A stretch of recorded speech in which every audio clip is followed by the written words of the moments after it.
Jules Bastien-Lepage, the revolutionary artist who changed French painting.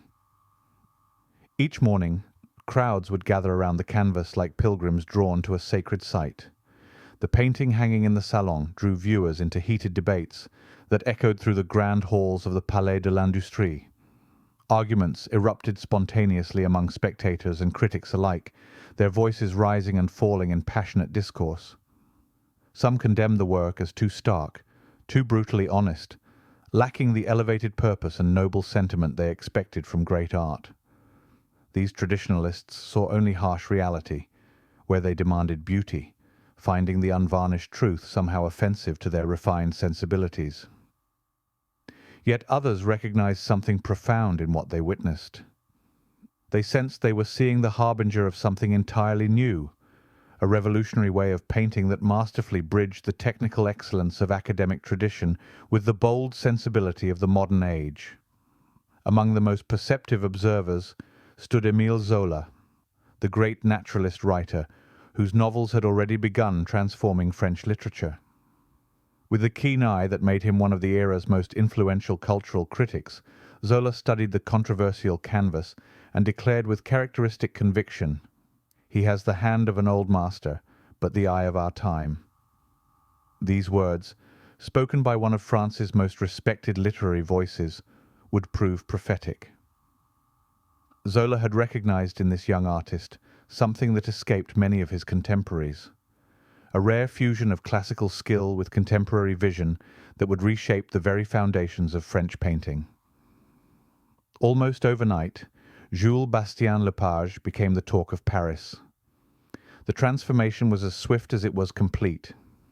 Invitations to the city's most exclusive salons and intimate dinners began arriving at his modest studio with increasing frequency. Wealthy patrons, their curiosity piqued by the growing buzz surrounding his work, actively sought him out, eager to commission pieces or simply to meet the artist who had so divided public opinion. Critics found themselves compelled to debate his every brushstroke, analyzing each new canvas with the intensity typically reserved for political manifestos.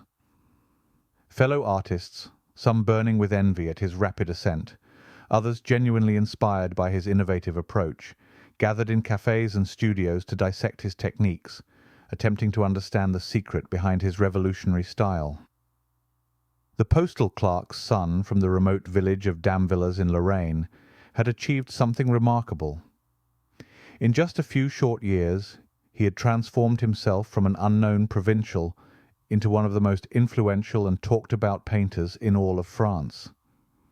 Yet for all the intoxication of sudden fame, success did not corrupt Jules Bastien-Lepage's fundamental artistic vision.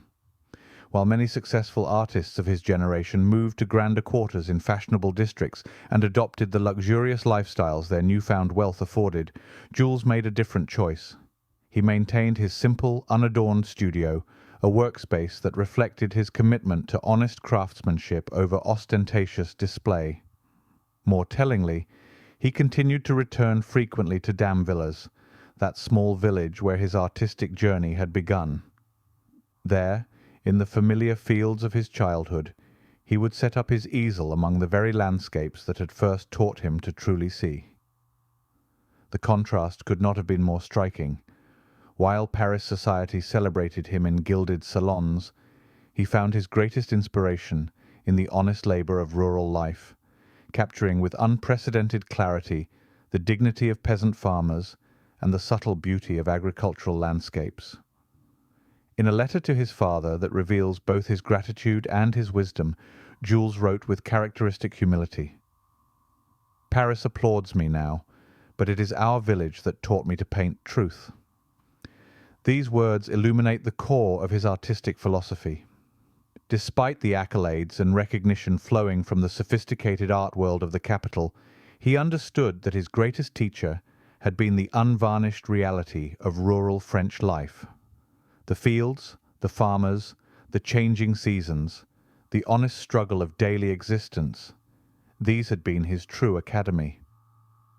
By 1879, following the triumphant reception of his masterpiece, Joan of Arc, listening to the voices, Jules Bastien-Lepage had achieved what few artists dare dream of.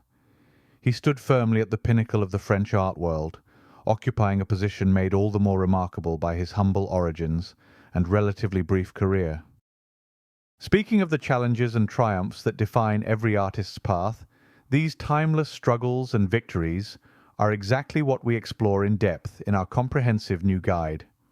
Just as Bastien-Lepage transformed from a humble postal clerk's son into one of France's most celebrated painters, you too can navigate the exciting journey toward artistic success.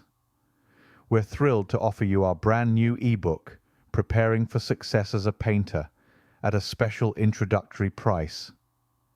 This essential guide is packed with practical insights, proven strategies, and inspiring wisdom that will help you overcome creative challenges and build a thriving artistic career. Whether you're just beginning your artistic journey or looking to elevate your existing practice, this resource will be your trusted companion. Don't let this opportunity pass you by. Click the link below to secure your copy today and take the next exciting step in your artistic adventure. And you'll discover how Sargent sold extra paintings from his studio, ready to buy when portraits were being painted, and much more.